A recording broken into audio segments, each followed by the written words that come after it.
ఇటీవల చలి విపరీతంగా పెరగడంతో పాటు జలుబు, జ్వరాలు, దగ్గు వంటి సమస్యలు పలువురిని వేధిస్తున్నాయి. ముఖ్యంగా జలుబు వల్ల చాలా మంది ఇబ్బంది పడుతున్నారు. వాస్తవానికి ఇది అంత త్వరగా తగ్గదు. పైగా ముక్కు కారడం, తలనొప్పి, నీరసం వంటి లక్షణాలు కనిపిస్తుంటాయి. ఇది మందుల్లేని సమస్య అని కొందరు పట్టించుకోరు. అదే తగ్గుతుందని నిర్లక్ష్యం చేస్తుంటారు మరికొందరు. కానీ ఎటువంటి మెడిసిన్ యూజ్ చేయకుండానే కేవలం ఇంటి వైద్యంతోనే జలుబును ఒక్క రోజులో పోగొట్టవచ్చు అంటున్నారు ఆయుర్వేదిక్ నిపుణులు.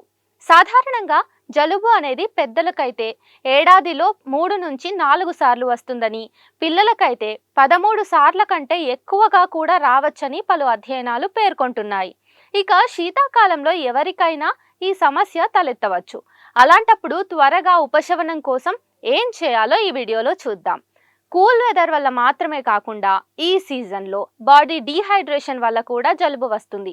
కాబట్టి శరీరాన్ని తగినంత హైడ్రేటెడ్గా ఉంచుకోవడానికి ప్రయత్నించాలి. చలికాలం కదా, ఏమీ కాదనుకుని నీళ్లు తక్కువగా తాగకూడదు. జలుబు, ముక్కు దిబ్బడ ఉన్నవారు గోరువెచ్చని నీటిలో 1 స్పూన్ తేనె కలిపి తాగటం వల్ల త్వరగా ఉపశమనం లభిస్తుంది. పసుపులో కూడా యాంటీ బ్యాక్టీరియల్ గుణాలు ఉంటాయి కాబట్టి గోరువెచ్చని పాలల్లో చిటికెడు పసుపు కలుపుకుని తాగినా జలుబు, గొంతు నొప్పి తగ్గుతాయి. చాలా మంది నిమ్మరసం జలుబును మరింత పెంచుతుందని భావిస్తారు. కానీ ఇది నిజం కాదు. తేనె, నిమ్మరసం వంటివి గోరువెచ్చని నీటితో కలిపి తాగటం వల్ల జలుబుతో పాటు గొంతు నొప్పి, దగ్గు తగ్గుతాయని ఆయుర్వేదిక్ నిపుణులు సూచిస్తున్నారు. దీంతో పాటు అల్లం టీ కూడా కాస్త ఉపశమనాన్ని కలిగిస్తుంది. ఆహారంలో భాగంగా గుమ్మడి గింజలు, పప్పు ధాన్యాలు, బాదం, చేపలు వంటివి జలుబు ఉన్న వారికి మేలు చేస్తాయి. ఎందుకంటే వీటిలో జింక్ పుష్కలంగా ఉంటుంది. ఇక బీట్రూట్ లోను డైటరీ నైట్రేట్ ఎక్కువగా ఉంటుంది. ఇది బాడీలో నైట్రిక్ ఆక్సైడ్ ను ప్రొడ్యూస్ చేయటం ద్వారా జలుబును తగ్గిస్తుంది.